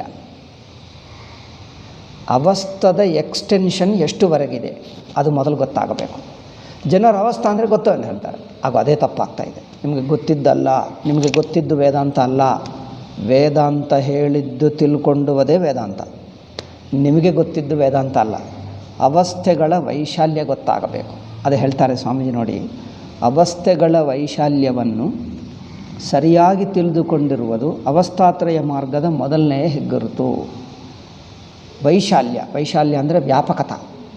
ಅವಸ್ಥೆ ಎಷ್ಟು ವ್ಯಾಪಕವಾಗಿದೆ ಎನ್ನುವುದು ಸ್ಪಷ್ಟವಾಗಿರಬೇಕು. ಅವಸ್ಥೆಗಳನ್ನು ನೋಡಿ ವಿಚಾರಿಸುವುದೆಂದರೆ ಅವಸ್ಥೆಗಳಲ್ಲಿ ಕಾಣಬರುವುದನ್ನೆಲ್ಲ ಒಂದು ಉಂಡೆಯಾಗಿ ತನ್ನ ಅರಿವಿಗೆ ವಿಷಯವಾಗಿ ಮಾಡಿಕೊಂಡು ವಿಚಾರಿಸುವ, ಇದು ಮುಖ್ಯ ನೋಡಿ. ವೈಶಾಲ್ಯವಾಗಿ ವ್ಯಾಪಕವಾಗಿ ಅವಸ್ಥೆಯನ್ನು ನೋಡುವುದೆಂದರೆ ನೀವು ಯಾವ ಅವಸ್ಥೆಯಲ್ಲಿರಲಿ, ಜಾಗೃತ್ತಿನಲ್ಲಿ, ಸ್ವಪ್ನದಲ್ಲಿ, ಸುಷುಪ್ತಿಯಲ್ಲಿ. ಜಾಗೃತ್ತಿನಲ್ಲಿ ಇಟ್ಕೊಳ್ಳೋಣ, ನೀವು ಯಾವ ಅವಸ್ಥೆಯಲ್ಲಿರ್ತೀರೋ ಆ ಅವಸ್ಥೆಯಲ್ಲಿರುವಾಗ ನಿಮಗೆ ಏನೇನು ಕಂಡು ಬರುತ್ತದೋ ಅದನ್ನೆಲ್ಲ ಒಟ್ಟುಗೂಡಿಸಬೇಕು. ಅಷ್ಟೇ ಹೊರತು ಅವಸ್ಥೆಯಲ್ಲಿರುವ ಒಂದು ಚೂರೆ ತೊಗೊಂಡು ಮಿಕ್ಕದು ಬಿಟ್ಟರು ಅದು ಅವಸ್ಥಾ ವಿಚಾರ ಆಗಲ್ಲ. ಇದು ಒಳ್ಳೆಯ ಪಾಯಿಂಟ್. ಅಂದರೆ ಅವಸ್ಥೆಗಳಲ್ಲಿ ಕಾಣಬರುವುದನ್ನೆಲ್ಲ, ಅಂದರೆ ಅರ್ಥವೇನು? ಜಾಗೃತ ಅವಸ್ಥೆಯಲ್ಲಿ ನಿಮಗೆ ಪ್ರಪಂಚ ಇದೆ, ಎಷ್ಟು ದೊಡ್ಡ ಪ್ರಪಂಚ ಇದೆಯೋ ಆ ಒಟ್ಟು ಪ್ರಪಂಚ ಎಚ್ಚರಕ್ಕೆ ಸೇರಿದ್ದು ಎಂದು ಬಿಡಬೇಕು. ಅಂದರೆ ಇಡೀ ಭೂಮಿ, ಸೂರ್ಯ, ಚಂದ್ರ, ನಕ್ಷತ್ರಗಳು, ಆಕಾಶ, ದೇಶ, ಕಾಲ ಅದೆಲ್ಲ ಸೇರಿಸಬೇಕು. ಜಾಗೃತ್ತಿನಲ್ಲಿ ಕಂಡುಬರುವ ದೇಶ, ಕಾಲ, ಸೂರ್ಯ, ಚಂದ್ರ, ನಕ್ಷತ್ರಗಳೆಲ್ಲ ಜಾಗೃತಕ್ಕೂ ಸೇರಿದೆ. ಸ್ವಪ್ನದಲ್ಲಿ ಕಂಡುಬರುವ ಸೂರ್ಯ, ಚಂದ್ರ, ನಕ್ಷತ್ರ, ಆ ಪ್ರಪಂಚ, ಭೂಮಿ, ಮನುಷ್ಯರು ಅವರೆಲ್ಲರೂ ಆ ಅನುಭವಗಳೆಲ್ಲ ಸ್ವಪ್ನಕ್ಕೆ ಸೇರಿದವುಗಳು. ಹಾಗೆ ಹೀಗೆ ನೋಡಿದ್ದರೆ ಅವಸ್ಥೆಯ ವ್ಯಾಪಕ ಗೊತ್ತಾಗ್ತದೆ. ಇಲ್ಲದಿದ್ದರೆ ಅವಸ್ಥೆಯಲ್ಲಿದ್ದೇವೆ, ಈ ಊರಿನಲ್ಲಿದ್ದೇವೆ, 4 ವಸ್ತುಗಳು ತಿಳ್ಕೊಂಡಿದ್ದೀವಿ ಸಾಕು, ಮಿಕ್ಕದೆಲ್ಲ ಬಿಟ್ಟರೆ ಆಗಲ್ಲ. ಅದು ಅವಸ್ಥಾ ವಿಚಾರ ಆಗಲ್ಲ. ಅವಸ್ಥಾ ವಿಚಾರದಲ್ಲಿ ನೋಡಿ, ಅವಸ್ಥೆಗಳಲ್ಲಿ ಕಾಣಬರುವುದನ್ನೆಲ್ಲ ಯಾವ ಅವಸ್ಥೆಯಲ್ಲಿರುವಾಗ ನಿಮಗೆ ಏನೇನು ಗೊತ್ತಾಗ್ತದೋ, ಏನೇನು ಬರುತ್ತದೋ ಅದೆಲ್ಲ ಸೇರಿಸಬೇಕು. ಅಂದರೆ ಇಡೀ ಬ್ರಹ್ಮಾಂಡವನ್ನೆಲ್ಲ ಸೇರಿಸಿ ನೋಡಬೇಕು ಎಂದರ್ಥ. ಅದು ಚೆನ್ನಾಗಿದೆ ನೋಡಿ. ಅವಸ್ಥೆಯಲ್ಲಿ ಕಾಣಬರುವುದನ್ನೆಲ್ಲ ಒಂದು ಉಂಡೆಯಾಗಿ ಅಂದರೆ ಒಟ್ಟಾಗಿ ಎಂದರ್ಥ. ಬಿಡದೆ ಒಂದು ಉಂಡೆಯಾಗಿ ಅಂದರೇನು? ಒಂದು ನಂತರ ಇನ್ನೊಂದು ಸೀಕ್ವೆನ್ಸಿಯಲ್ಲಿ ಅಲ್ಲ,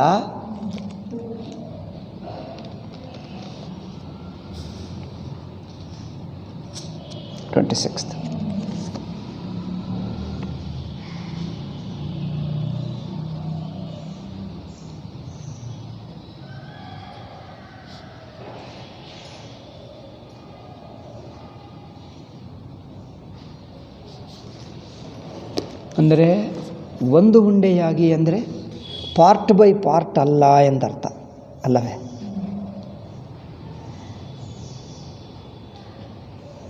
ಸೈನ್ಸ್ ಏನು ಮಾಡ್ತಾ ಇದೆ?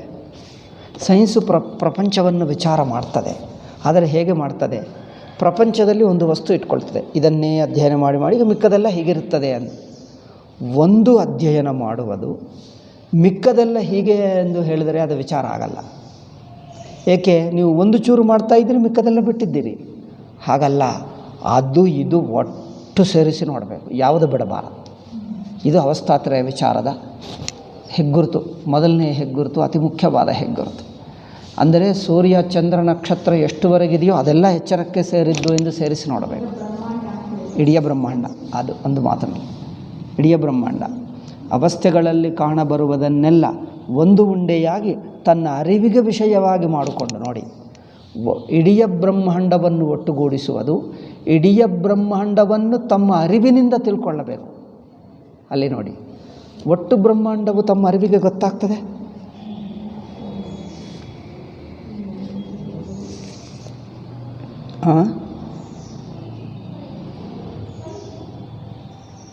ಅಂದರೆ ಇಡೀ ಬ್ರಹ್ಮಾಂಡವನ್ನು ನೋಡುವ ಅರಿವು ಯಾವುದು? ನಮ್ಮಲ್ಲಿ ಒಂದೇ ಅರಿವಿದೆಯಾ, ಅನೇಕ ಅರಿವುಗಳಿವೆಯಾ? ಒಂದೇ ಹೇಳಿದ್ದೆ, ಎಲ್ಲರೂ ಅದೇನಾ? ಒಂದೇ ಅರಿವಿದೆ.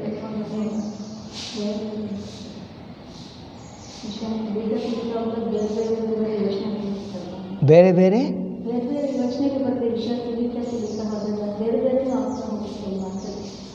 ಅದು ನಿಜ. ಇಂದ್ರಿಯ ಮಟ್ಟದ ಅರಿವುಗಳು, ಮನಸ್ಸಿನ ಮಟ್ಟದ ಅರಿವು ವ್ಯತ್ಯಾಸ ಇದೆ ಅಲ್ಲವೇ? ಅರಿವು ಒಂದೇ ಆಗಿದ್ದರೂ ತಿಳುವಳಿಕೆಗಳಲ್ಲಿ ವ್ಯತ್ಯಾಸ ಇದೆ. ಮನಸ್ಸಿನ ವೃತ್ತಿ, ಇಂದ್ರಿಯ ವೃತ್ತಿ, ಬುದ್ಧಿಯ ವೃತ್ತಿ ಹಾಗೆ.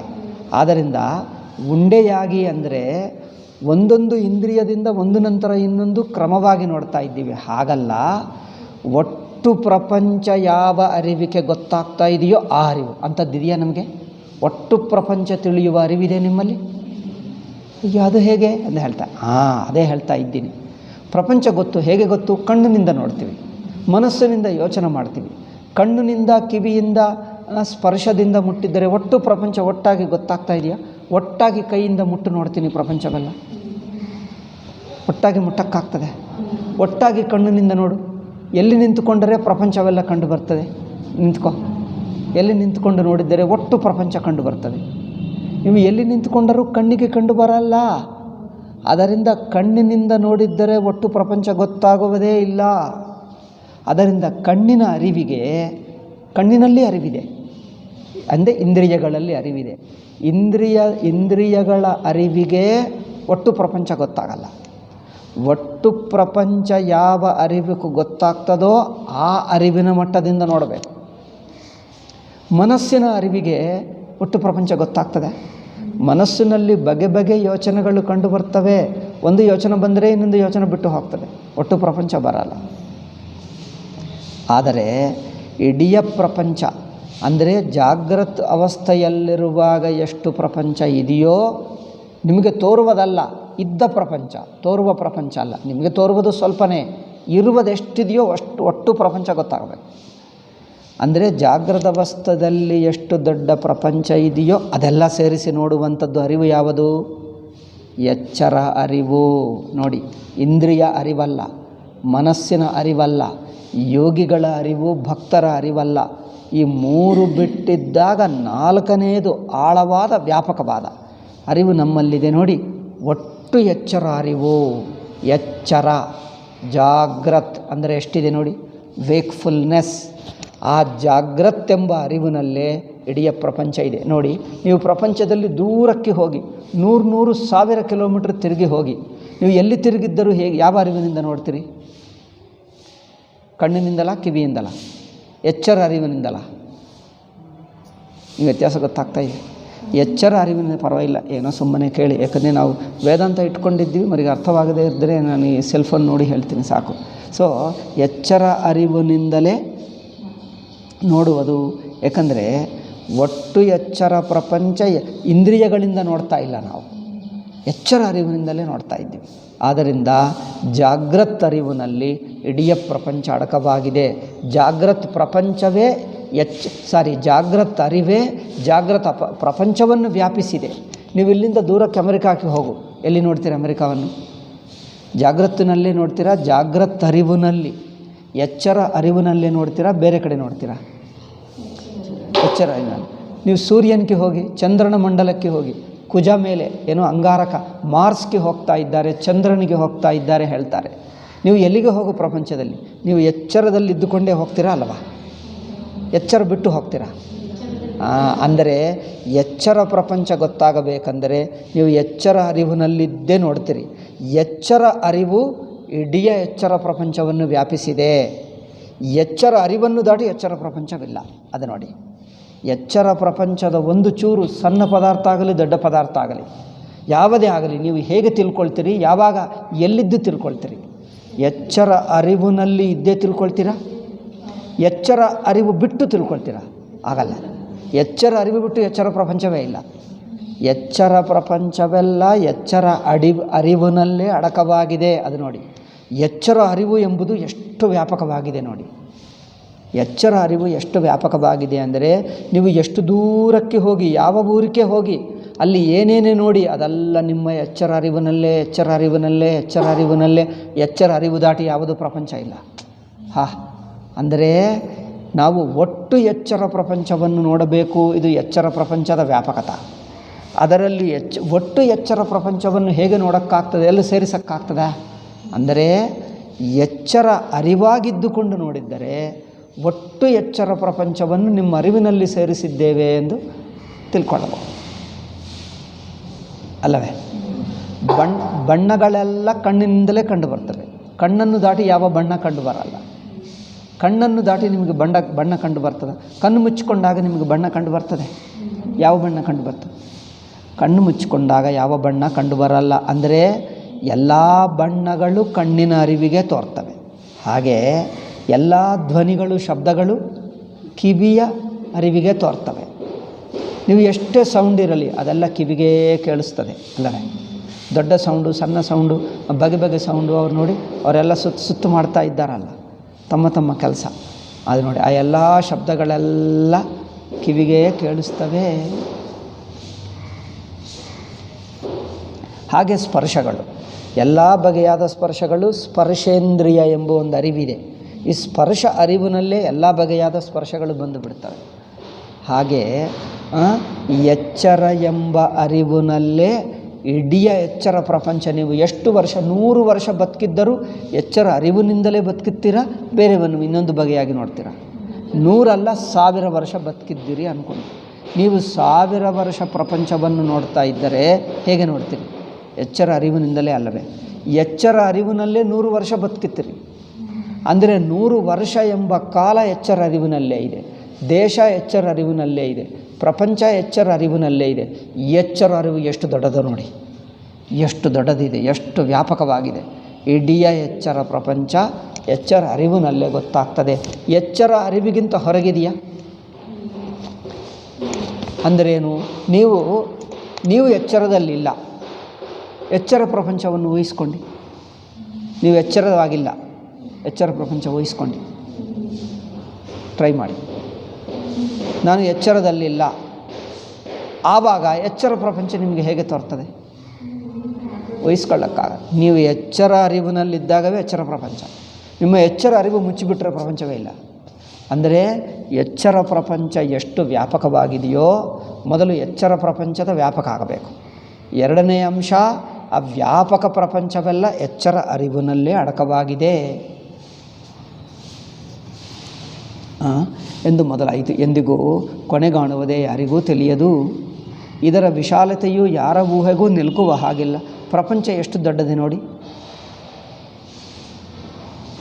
ಈ ಪ್ರಪಂಚವನ್ನು ಒಟ್ಟಾಗಿ ಎಚ್ಚರ ಅರಿವಿನಿಂದ ನೋಡುವುದು ದಡ್ಡರಿಗೆ ಅರ್ಥವಾಗಲ್ಲ ಎಂದು ಸ್ವಾಮೀಜಿ ಹೇಳ್ತಾ ಇದ್ದಾರೆ. ಅವಿಚಾರ ಸ್ವಭಾವದ ಜನರಿಗೆ ಬಹಳ ಕಷ್ಟವಾಗುತ್ತದೆ. ಅವಿಚಾರ ಅಂದರೆ ಗಮನ, ಅನುಭವವನ್ನು ಗಮನಿಸುವುದು ಯಾರಿಗೆ ಬರಲ್ಲವೋ ಅವರಿಗೆ ಅರ್ಥವಾಗಲ್ಲ. ಅನುಭವವನ್ನು ಗಮನಿಸುವುದು ಬರುವವರಿಗೆ ಬರ್ತದೆ, ಗೊತ್ತಾಗ್ತದೆ. ಹೇಗೆ ಅಂದರೆ ಸಾಮಾನ್ಯವಾಗಿ ಜನರು ಭಾವಿಸಿರುವುದು ಹೇಗೆಂದರೆ, ಈ ಪ್ರಪಂಚವೂ ಒಂದು ಮೊದಲಾಯಿತು. ಈ ಪ್ರಪಂಚವು ಎಂದು ಮೊದಲಾಯಿತೋ, ಎಂದು ಅಂದರೆ ಓಕೆ, ಇಲ್ಲಿ ಬರ್ಕೊಂಡೆ, ಕರೆಕ್ಟ್. ಎಂದು ಮೊದಲಾಯಿತೋ,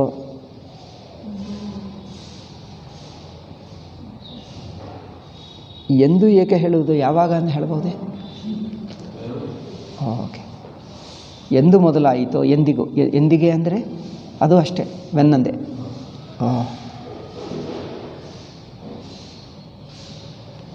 ಓಕೆ, ಎಂದು ಮೊದಲಾಯಿತೋ, ಎಂದಿಗೆ ಕೊನೆಗಾಣುವುದೋ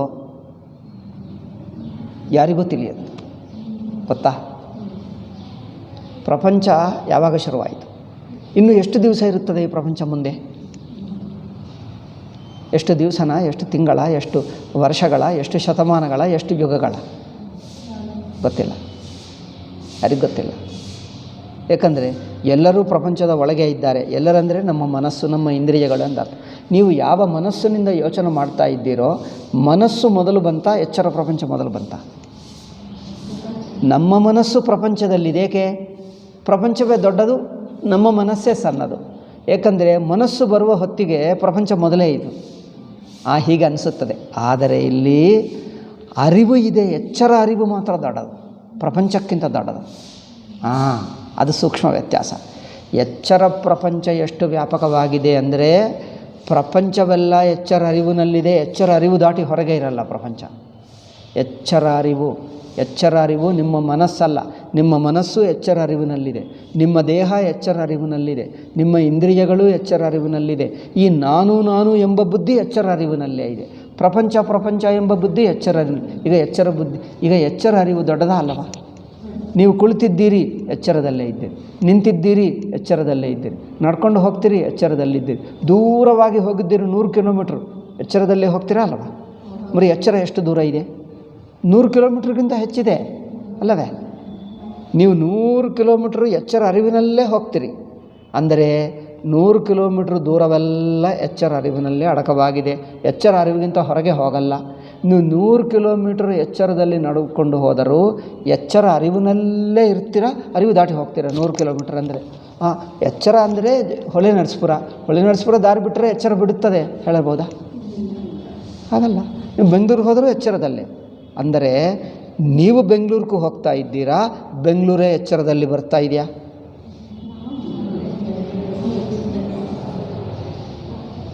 ಎಚ್ಚರದಲ್ಲೇ ಪ್ರಪಂಚ ಬರ್ತಾ ಇದೆ.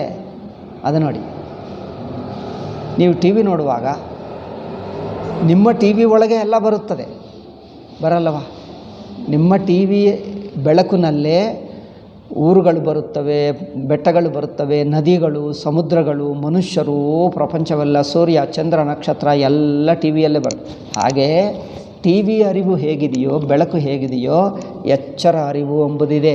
ಅದರಲ್ಲೇ ಪ್ರಪಂಚವೆಲ್ಲ, ನಾಮ, ರೂಪ, ದೇಶ, ಕಾಲ ಯಾರೇ ಬರಲಿ, ನೀವು ಇಲ್ಲಿಂದ 100 ಕಿಲೋಮೀಟ್ರ್ ಹೋಗುತ್ತಾ ಇರಿ, ಎಚ್ಚರದಲ್ಲೇ ಹೋಗ್ತೀರಾ, ಎಚ್ಚರ ದಾಟಿ ಹೋಗ್ತೀರಾ?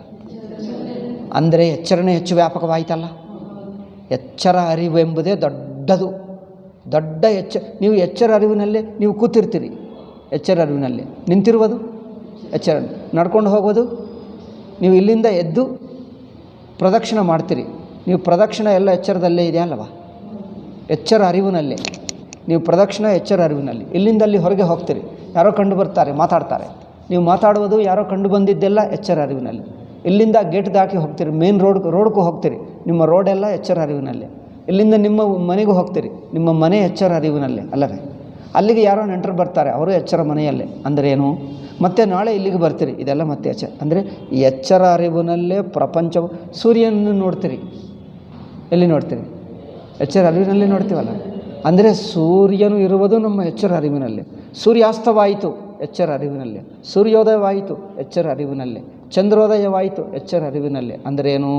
ಸೂರ್ಯ, ಚಂದ್ರ, ನಕ್ಷತ್ರ, ಭೂಮಿ, ಮನುಷ್ಯರು, ವಾಯುವು, ಆಕಾಶ, ಅಗ್ನಿ ಎಲ್ಲ ಎಚ್ಚರ ಅರಿವೆ. ಎಚ್ಚರ ಅರಿವು ಎಷ್ಟು ವ್ಯಾಪಕವಾಗಿದೆ ನೋಡಿ. ನೀವು ಎಚ್ಚರ ಅರಿವಿನಲ್ಲೇ ಕುಳಿತಿದ್ದು, ನಿಂತಿರುವುದು, ಮಾತಾಡುವುದು, ಊಟ ಮಾಡುವುದು, ಮತ್ತು ಏನೇ ಮಾಡಲಿ ನಡ್ಕೊಂಡು ಹೋಗುವುದು ಎಲ್ಲ ಎಚ್ಚರ ಅರಿವಿನಲ್ಲೇ ನಡೆಯುತ್ತಾ ಇದೆ. ಅಂದರೆ ಎಚ್ಚರ ಅರಿವು ಎಷ್ಟು ವ್ಯಾಪಕವಾಗಿದೆಯೋ ನೋಡಿ. ಸಾಮಾನ್ಯವಾಗಿ ನಾವು ಹಾಗೆ ಗಮನಿಸಲ್ಲ. ಎಚ್ಚರ ಅರಿವೇ ಹೀಗೆ ತಿಳ್ಕೊಳ್ತಾರೆ ಜನರು. ಜಾಗ್ರದ ಅವಸ್ಥೆಯಲ್ಲಿ ಬಂದು ನಾನು ಹೋಗಿಬಿಡ್ತೀನಿ, ಪ್ರಪಂಚ ಮಾತ್ರ ಇರುತ್ತದೆ ಅಂದ್ಕೊಳ್ತಾರೆ. ಅಲ್ಲ, ಅದು ತಪ್ಪಾಗ್ತಾ ಇದೆ. ನಾನಂದರೆ ಮನಸ್ಸು ಹೇಳ್ತಾ ಇದ್ದೀರಿ. ಹೌದು, ಮನಸ್ಸು ಎಚ್ಚರ ಪ್ರಪಂಚಕ್ಕೆ ಬರುತ್ತದೆ, ಮನಸ್ಸು ಹೋಗುತ್ತದೆ, ಅದೃಶ್ಯವಾಗ್ತದೆ, ನಿದ್ದೆ ಹೋಗುತ್ತದೆ. ಆದರೆ ಎಚ್ಚರ ಅರಿವಿನಲ್ಲಿ ಯಾವುದು ದಾಟಿ ಹೋಗಲ್ಲ. ಎಲ್ಲವೂ ಎಚ್ಚರ ಅರಿವಿನಲ್ಲಿ ವ್ಯಾಪಕ ಅರಿವು. ಇದರ ವಿಶಾಲತೆಯು ಯಾರ ಊಹೆಗೂ ನಿಲುಕುವ ಹಾಗಿಲ್ಲ. ಎಚ್ಚರ ಎಷ್ಟು ವ್ಯಾಪಕವಾಗಿದೆ ಅಂದರೆ ಯಾರೂ ಊಹಿಸ್ಕೊಳ್ಳಕ್ಕಾಗಲ್ಲ. ಏಕೆ? ನೀವು ಏನೇ ಊಹಿಸ್ಕೋ ಎಚ್ಚರ ಅರಿವಿನಲ್ಲಿ ಬಂದುಬಿಡ್ತದೆ. ನೀವು ಏನೇ ಊಹಿಸ್ಕೋ, ಏನೇ ಗೊತ್ತಿಲ್ಲ ಎಂದು ದೂರವು ಏನೋ ಇದ್ದಂತೆ, ಆ ಏನೋ ಎಂಬುದೇ ಮತ್ತೆ ಎಚ್ಚರ ಅರಿವಿನಲ್ಲಿ. ಎಚ್ಚರ ಅರಿವು ಎಷ್ಟು ವ್ಯಾಪಕವಾಗಿದೆ ನೋಡಿ. ಇದರ ವಿಶಾಲತೆಯು ಯಾರ ಊಹೆಗೂ ನಿಲುಕುವ ಹಾಗಿಲ್ಲ. ಇದರ ಹೊಸ ಹೊಸ ಪರಿಣಾಮಗಳು ಎಂಥ ಭವಿಷ್ಯವಾದಿಯ ಬುದ್ಧಿಗೂ ಸಿಕ್ಕದಷ್ಟು ವೇಗದಿಂದ ನಡೆಯುತ್ತಲೇ ಇರುತ್ತವೆ.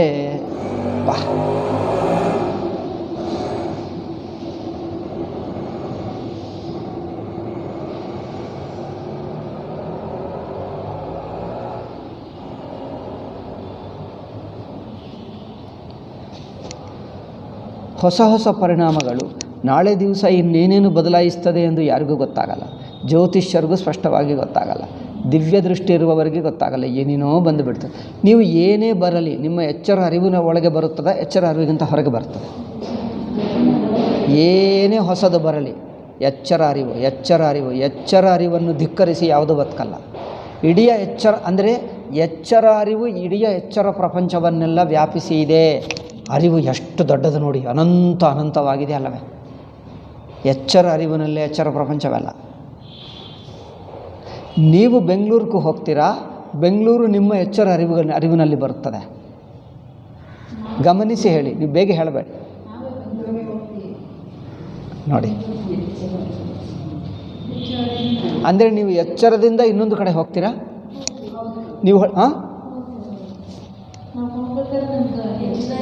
ನೀವು ಹೊಳಿ ನರಸೀಪುರ ಎಲ್ಲಿದೆ? ಎಚ್ಚರ ಅರಿವಿನಲ್ಲಿದೆಯಾ, ಹೊರಗಿದೆಯಾ? ನೀವು ಹೊಳಿ ನರಸೀಪುರದಿಂದ ಬೆಂಗಳೂರಿಗೆ ಹೋದರೆ ಎಚ್ಚರ ಅರಿವು ಹೊಳಿ ನರಸೀಪುರದಲ್ಲಿ ಬಿಟ್ಟು ಬೆಂಗಳೂರಿಗೆ ಹೋಗ್ತೀರಾ? మరి ಎಚ್ಚರ ಅರಿವಿನಲ್ಲೇ ಹೋದರೆ ಹೊಳಿ ನರಸೀಪುರ ಇರುವುದು ಎಚ್ಚರ ಅರಿವಿನಲ್ಲೇ, ಬೆಂಗಳೂರಿಗೆ ಹೋಗೋದು ಎಚ್ಚರ ಅರಿವಿನಲ್ಲೇ, ಬೆಂಗಳೂರು ಬರುವುದು ಎಚ್ಚರ ಅರಿವಿನಲ್ಲೇ.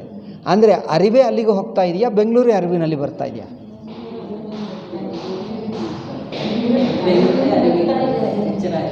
ಬೆಂಗಳೂರೇ ಎಚ್ಚರ ಅರಿವಿಗೆ ಬರ್ತಾ ಇದೆ ಅಲ್ಲವೇ? ಅಥವಾ ಅರಿವೇ ಅಲ್ಲಿಗೆ ಹೋಗ್ತಾ ಇದೆಯಾ? ಅರಿವು ವ್ಯಾಪಕವಾಗಿದೆ. ನಿಮ್ಮ ಟಿ ವಿಯಲ್ಲಿ ಒಂದೊಂದು ಬರ್ತದೆ ಹೋಗ್ತದೆ. ಬೆಂಗಳೂರು ಬರುತ್ತದೆ, ಬೆಂಗಳೂರು ಹೋಗ್ತದೆ. ಮತ್ತು ನೀವು ಪೂನಾಕ್ಕೆ ಹೋಗ್ತೀರಿ, ಪೂನಾ ಬರುತ್ತದೆ ಹೋಗ್ತದೆ. ಮತ್ತು ಇಂದೋರ್ ಬರುತ್ತಿರೋದು ಹೋಗ್ತದೆ, ಮಧ್ಯಪ್ರದೇಶ ಬರುತ್ತದೆ ಹೋಗ್ತದೆ, ದಿಲ್ಲಿ ಬರುತ್ತದೆ ಹೋಗ್ತದೆ. ಎಚ್ಚರ ಬರ್ತದ ಹೋಗ್ತದೆ.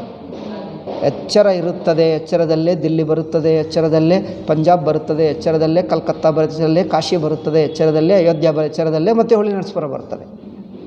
ಹೊಳಿ ನರಸೀಪುರದಿಂದ ಮತ್ತೆ ಮೈಸೂರಿಗೆ ಹೋದರೆ ಹೋಗುತ್ತದೆ, ಮತ್ತೆ ಮೈಸೂರು. ಅಂದರೆ ಏನು?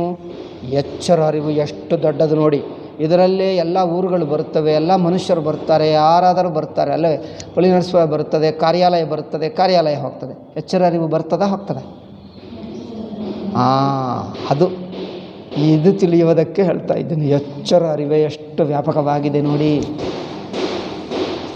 ಈ ಮೊದಲು ಹೆಗ್ಗುರುತುಗಳಿಲ್ಲದೆ ಅವಸ್ಥಾತ್ರಯ ವಿಚಾರವೇ ಆಗಲ್ಲ ನೋಡಿ. ಎಚ್ಚರ ಅರಿವಿನಲ್ಲೇ ನೀವು ಕುಳಿತಿರುವುದು, ನಿಂತಿರುವುದು, ಮಾತಾಡುವುದು, ನೀರು ಕುಡಿಯೋದು, ಸಿಹಿ ತಿನ್ನುವುದು, ಮತ್ತೆ ಇನ್ನೇನು ಎಲ್ಲ ಇದೇ ಮಾಡ್ತಾ ಇದ್ದೀರಿ ಅಲ್ಲವೇ?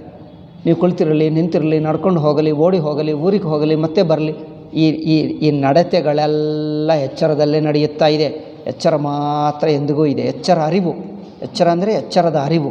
ಎಚ್ಚರ ಅರಿವಿನಲ್ಲೇ ಅಲ್ಲ, ಬರುವುದು ಹೋಗೋದು ಅರಿವೇ ಎಷ್ಟು ವ್ಯಾಪಕವಾಗಿದೆ ನೋಡಿ. ಆ ಅರಿವು ಪರಮಾತ್ಮ ಅಲ್ಲಿ ನೋಡಿ. ಅರಿವಂದರೆ ಎಲ್ಲಿ ಇದ್ದಾನೆ? ಎಲ್ಲೇನು ಅರಿವು ಗೊತ್ತಿಲ್ಲದೆ ಇದ್ದೀರಾ ಯಾರು? ಅರಿವೇ, ಅರಿವಿನಲ್ಲೇ ನಾವು ನೀನು ಎಲ್ಲ ಮಾತ್ರ. ಇನ್ನೊಬ್ಬ ಮನುಷ್ಯ ಅರಿವಿನಲ್ಲೇ ಬರ್ತಾನಲ್ಲ, ಅರಿವಿಗಿಂತ ಹೊರಗೆ ಬರ್ತಾನೆ.